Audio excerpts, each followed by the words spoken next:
Assalamualaikum. Welcome back students. Welcome back to another video tutorial from Learning with Rifa Jahan YouTube channel.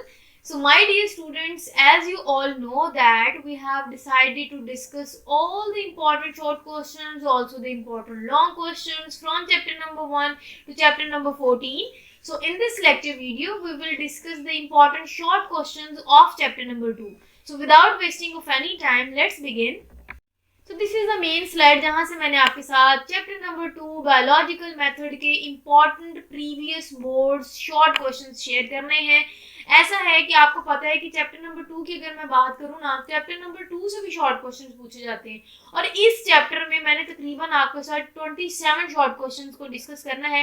And trust me अगर आप इन्हीं 27 short questions को तैयार कर लेंगे तो चैप्टर नंबर 2 के जो शॉर्ट क्वेश्चन रिलेटेड पोर्शन है उसकी टेंशन लेने की आपको कोई ज़रूरत नहीं होगी। सो जितनी भी पॉसिबल शॉर्ट क्वेश्चंस थे उसकी जितनी भी पॉसिबल डिफरेंट पर्सपेक्टिव से उनकी स्टेटमेंट बन सकती है वो मैंने आपके साथ शेयर करनी है। जब आप इन शॉर्ट क्वेश्चन को तैयार करेंगे आपकी तैयारी बहुत अच्छी हो जाएगी। ठीक है, चले बातें बहुत होगी। पहला शॉर्ट क्वेश्चन क्या है वो मैं आपको बता देती हूँ। ऐसा है कि पहला शॉर्ट क्वेश्चन है डिफाइन बायोकेमिस्ट्री। बायोकेमिस्ट्री क्या होती है, also right its significance in biology. Biochemistry की हमारे बायोलॉजी में क्या सिग्निफिकेंस है वो कह रहे हैं लिखे। ठीक है, तो 2 नंबर का शॉर्ट क्वेश्चन है, 1 नंबर डेफिनेशन के होंगे, 1 नंबर इसकी सिग्निफिकेंस लिखने के होंगे। ठीक है, अब जैसा कि मैंने आपको पहले भी लेक्चर में बताया था कि मैं इनके जस्ट क्वेश्चंस मेंशन करूंगी, मैं इनकी थ्योरी को एक्सप्लेन करने नहीं बैठ जाऊंगी, ना ही मैंने इन पॉइंट्स को एक्सप्लेन करना है क्योंकि बहुत ज़्यादा लेंथी लेक्चर वीडियो बन जाएगी और वो बनाना मेरा मकसद नहीं। मैंने जस्ट आपको शॉर्ट क्वेश्चंस बताने, आपने इन शॉर्ट क्वेश्चंस को अपने रजिस्टर पे नोट डाउन करने हैं। अगर तो आपको इनके आंसर बुक से मिलते हैं और आपको अच्छे से तैयारी है तो ठीक है, अदरवाइज अगर आपको कोई पॉइंट लेट सपोज नहीं आता तो आपने क्या करना है, आपने चैनल पे जाना है, चैनल पे जाने के बाद वो स्पेसिफिक टॉपिक को सर्च करना और उससे रिलेटेड मेरा लेक्चर देखने, आपको जो है कॉन्सेप्ट क्लियर हो जाएगा। ठीक है, जस्ट अभी मैंने आपके साथ शॉर्ट शेयर करने हैं कि वो शॉर्ट क्वेश्चन कैसे पूछते हैं और उसको आपने एक्सप्लेन कैसे करना है कि आप उसको जस्टिफाई कर सकें। ठीक है, next question is differentiate between anabolism and catabolism. Again ये एक डिफरेंस वाला क्वेश्चन है। आपने क्या करना है, आपने सेंटर में लाइन लगा के इन दोनों का डिफरेंस देखना है, एनाबोलिज्म का एक तरफ, कैटाबोलिज्म का एक तरफ। तो next is question number 3। Again ये भी एक डिफरेंस वाला क्वेश्चन है। डिफरेंशिएट वाला जो क्वेश्चन है ना, मतलब डिफरेंस वाले वो बार बार पेपर में आते हैं। ठीक है, तो एक और इम्पॉर्टेंट शॉर्ट है वो ये कि differentiate between heat capacity and heat of vaporisation. Heat capacity को और हीट ऑफ वेपोराइजेशन को आपने डिफरेंशिएट करना है। ठीक है, सो जो नेक्स्ट इंपॉर्टेंट शॉर्ट क्वेश्चन है that is differentiate between ribofuranose and glycopyranose. Ribofuranose और ग्लाइकोपाइरानोज को वो कह रहे हैं डिफरेंशिएट करें। Next is question number 5 and that is again a difference question जिसमें हमने डिफरेंशिएट करना है 2 टर्म्स को। ये है कि सबसे पहले वो पूछ रहा है अमाइलोज स्टार्च को क्या कहते हैं, अमाइलोज स्टार्च को डिफरेंशिएट करें किससे, अमाइलोपेक्टिन स्टार्च से। ठीक है, तो आपने अमाइलोज स्टार्च और अमाइलोपेक्टिन स्टार्च को डिफरेंशिएट करना है इस क्वेश्चन में। नेक्स्ट जो शॉर्ट क्वेश्चन है ना वो जो इम्पोर्टेंट है इस चैप्टर रिलेटेड वो ये था कि how can we differentiate cellulose. हम सेलुलोज को कैसे डिफरेंशिएट कर सकते हैं स्टार्च से एंड ग्लाइकोजन से। ठीक है, तो ये 3 बेसिकली डिफरेंस पूछ रहे हैं इसमें कि सेलुलोज क्या होता है, स्टार्च क्या होता है, ग्लाइकोजन क्या होता है, ये तीनों जो है वो आपस में कैसे डिफरेंट है। ठीक है, on the basis of iodine test. इन तीनों का आपने आयोडीन टेस्ट के रिलेटेड इसका आंसर बताना है कि ये जो तीनों टर्म्स हैं ये आयोडीन टेस्ट रिलेटेड एक दूसरे से कैसे मुख्तलिफ है। ठीक है, चले मैं इनकी थ्योरी या इनका आंसर नहीं बता रही लेकिन आपको क्वेश्चन जरूर एक्सप्लेन कर रही हूँ कि बेसिकली वो पूछना क्या चाह रहा है या क्वेश्चन की स्टेटमेंट है कैसे। ठीक है, बाज़ बच्चे को सवाल आता है लेकिन वो स्टेटमेंट नहीं समझ पा रहा होता है कि क्वेश्चन पेपर में जो बोर्ड वाला है वो हमसे डिमांड क्या कर रहा है, जो पेपर बनाने वाला है वो डिमांड क्या कर रहा है। ठीक है, तो जब आपको क्वेश्चन समझ आएगी तो आई होप आपको लिखना भी आसान होगा। अच्छा, next is question number 7 and that is again एक डिफरेंस वाला क्वेश्चन है that is differentiate between saturated and unsaturated fatty acid. ये जब मैं तब आपको टॉपिक पढ़ा रही थी मैंने तभी कहा था this is very important short question, difference पूछा जाता है। Next is question number 8 and that is define vaccines and write their importance. अब ये देखें ना, इसमें आपने क्या करना है, 1 नंबर की डेफिनेशन है, 1 नंबर की इंपॉर्टेंस है। वैक्सीज को आपने पहले प्रॉपर्ली डिफाइन करना है, उसके बाद आपने वैक्सीज की इंपॉर्टेंस लिखनी है। Next is question number 9 that is why fats have double amount of energy as compare to carbohydrates. ये बात वो कह रहे हैं कि फैट्स के पास डबल अमाउंट ऑफ एनर्जी होती है एज कंपेयर टू कार्बोहाइड्रेट्स। कि कार्बोहाइड्रेट से रिलेटेड अगर हम फैट्स का कंपैरिजन करें तो फैट्स के पास डबल अमाउंट ऑफ एनर्जी है, लेकिन वो पूछ रहे हैं व्हाई, रीजन बताएं कि ऐसा क्यों है। ठीक है, so the next question is question number 10। Again ये भी बहुत इंपॉर्टेंट शॉर्ट क्वेश्चन है, ध्यान से समझना है, इसकी थोड़ी सी स्टेटमेंट कम्प्लेक्स है। वो ये है कि what are physiological and morphological differences between fibrous and globular protein.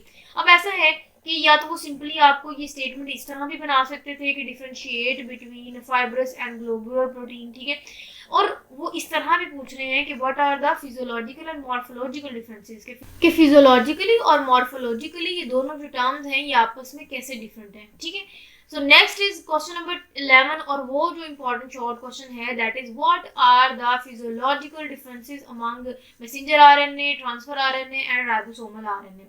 वो कह रहे हैं बेसिकली, अगेन ये भी एक डिफरेंस वाला ही क्वेश्चन है। वो कह रहे हैं कि मैसेंजर आरएनए, ट्रांसफर आरएनए और राइबोसोमल आरएनए ये एक दूसरे से कैसे डिफरेंट है। तो अगेन आपने इन तीनों टर्म्स को ही एक्सप्लेन करना है, आप शॉर्ट को जस्टिफाई कर पाएंगे। नेक्स्ट क्वेश्चन नंबर 12 है इंपॉर्टेंट शॉर्ट इस chapter related that is what are conjugated molecule, give example. जब मैंने बताया था ये टॉपिक, मैंने तभी बताया था कॉन्जुगेटेड मॉलिक्यूल बहुत इंपॉर्टेंट है, ठीक है, और वो जो कॉन्जुगेटेड मॉलिक्यूल है ना सिर्फ वो पूछ रहा है क्या होता है, उसके साथ साथ आपने वो कॉन्जुगेटेड मॉलिक्यूल्स की एग्जांपल भी मेंशन करनी है।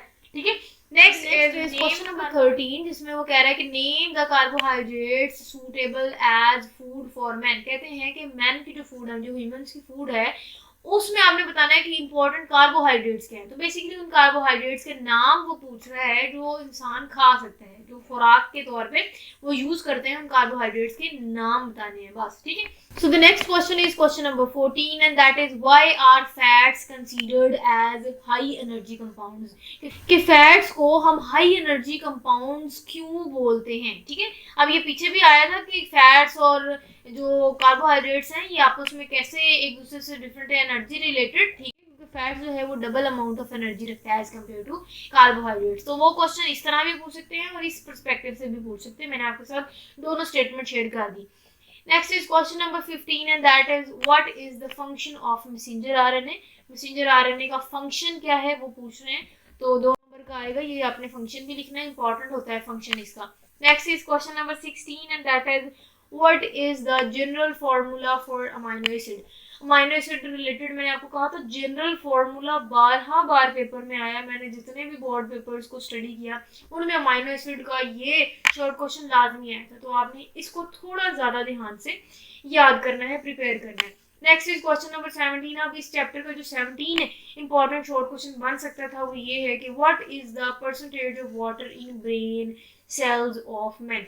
इंसान के जो दिमाग के सेल्स में परसेंटेज है ना वाटर की, वो पूछ रहे हैं। दैट्स इट, आसान सा है, कोई खास कहानियां नहीं उन्होंने पूछी। अच्छा, नेक्स्ट अगेन डिफरेंस वाला क्वेश्चन है that is differentiate between DNA and RNA. So basically difference पूछ रहे हैं डीएनए कैसे डिफरेंट होता है आरएनए। तो आपने डीएनए की जो भी डिटेल है वो लिखनी, आरएनए की जो डिटेल है वो लिखनी, तो आप इस क्वेश्चन को जस्टिफाई कर सकेंगे। Next is question number 19 and that is show peptide bond between 2 amino acid. 2 amino acid में पेप्टाइड बॉन्ड कैसे आता है, कहाँ आता है, वो आपने एक्सप्लेन करना है, बेसिकली स्ट्रक्चर भी बनाना है। ठीक है, शो करना है आपने। Next is question number 20 and that is what F Sengar concluded about insulin. Basically वो इंसुलिन की डिटेल पूछे हैं और वो कह रहे हैं कि जो एफ सेंगर साइंटिस्ट था उसने इंसुलिन रिलेटेड हमें क्या डिटेल दी थी। ठीक है, वो आपने बताना है। एफ सेंगर की जितनी भी इंसुलिन रिलेटेड डिटेल है वो मेंशन करनी है, 2 नंबर को आप जस्टिफाई कर पाएंगे। Next is question number 21 and that is define protective role of water. जो वाटर का रोल है इंपॉर्टेंट वो पूछ रहा है, उसकी आपने डेफिनेशन लिखनी है। That's it. नेक्स्ट वो पूछ रहा है what is phosphodiester linkage. Phosphodiester linkage होता क्या है, और साथ ही वो कह रहा है स्केच, मतलब ना सिर्फ आपने बताना है कि ये होता है क्या, इसकी डेफिनेशन लिखनी है, 1-2 बातें इसके बारे में लिखनी है, साथ ही साथ आपने इसका स्केच बनाना है। ठीक है, नेक्स्ट अगेन एक और short question what are waxes. अब आगे उन्होंने एक्सप्लेन लिखा हुआ है, इस रिलेटेड मैंने एक और शॉर्ट क्वेश्चन बनाया था पहले, वो ये था कि what are waxes and write its importance. ठीक है, तो या तो वो इंपॉर्टेंस करके पूछ सकते हैं या वो यही कह सकते हैं व्हाट आर वैक्सीज, एक्सप्लेन करें उसको। ठीक है, तो एक्सप्लेनेशन में उसकी इंपॉर्टेंस भी आ सकती है। नेक्स्ट इज, ये बेसिकली लास्ट स्लाइड है, ठीक है, इसकी शॉर्ट रिलेटेड इस चैप्टर के, और वो ये है कि डिफाइन मेटाबॉलिज्म। आपने मेटाबॉलिज्म को डिफाइन करना है और उनके जो दो प्रोसेसेस हैं उनके बस नाम लिखने हैं। अगर आप एक एक लाइन दो दो लाइन की एक्सप्लेन भी कर दें उन प्रोसेसेस को तो वेल एंड गुड है जी। अदरवाइज डेफिनेशन का 1 नंबर और दोनों प्रोसेसेस के नेम लिखने का 1 नंबर होगा। Next is question number 25 and that is differentiate the nucleosides and nucleotides. Nucleosides nucleotide से कैसे डिफरेंट है, ठीक है, ये आपने एक दूसरे के बारे में इनकी डिटेल लिखनी है तो आप इन दोनों को डिफरेंशिएट कर सकते हैं। 2 नंबर का ये अगेन ये भी शॉर्ट क्वेश्चन पूछा जाता है। Next is what are conjugated molecules, give example. Conjugated molecules जो है दो मॉलिक्यूल्स का मजमुआ होता है, वो क्या होता है, कैसे होता है, और ना सिर्फ आपने बताना है बल्कि आपने बाकायदा बना के या उनकी एग्जांपल भी बतानी है। Next is what are globular protein, globular protein क्या होती है, साथ ही साथ उन्होंने इनकी एग्जांपल्स भी पूछी है। तो 1 नंबर एग्जांपल का, 1 नंबर डेफिनेशन का। दिस इज इट, यही थे हमारे आज के chapter number 2 related important short questions. Trust में जितने भी पॉसिबल शॉर्ट क्वेश्चंस बन सकते थे इस चैप्टर रिलेटेड मैंने बना के आपके साथ शेयर किए। तो ऐसा है कि अगर आप इन्हीं 27 शॉर्ट क्वेश्चंस को अच्छे से तैयार कर लेंगे तो चैप्टर नंबर 2 रिलेटेड आपको शॉर्ट क्वेश्चंस की टेंशन लेने की जरूरत नहीं है, क्योंकि इन्हीं 27 क्वेश्चंस में से ही बोर्ड में इस चैप्टर रिलेटेड शॉर्ट क्वेश्चन आएगा। सो दिस इज इट, यही था हमारा आज का लेक्चर। इंशाल्लाह नेक्स्ट जो है वो मैं आपके साथ इस chapter number 2 related long questions को शेयर करूंगी कि इंपॉर्टेंट लॉन्ग क्वेश्चन क्या है। टिल देन अपना बहुत सारा ख्याल रखिएगा, stay connected and Allah Hafiz.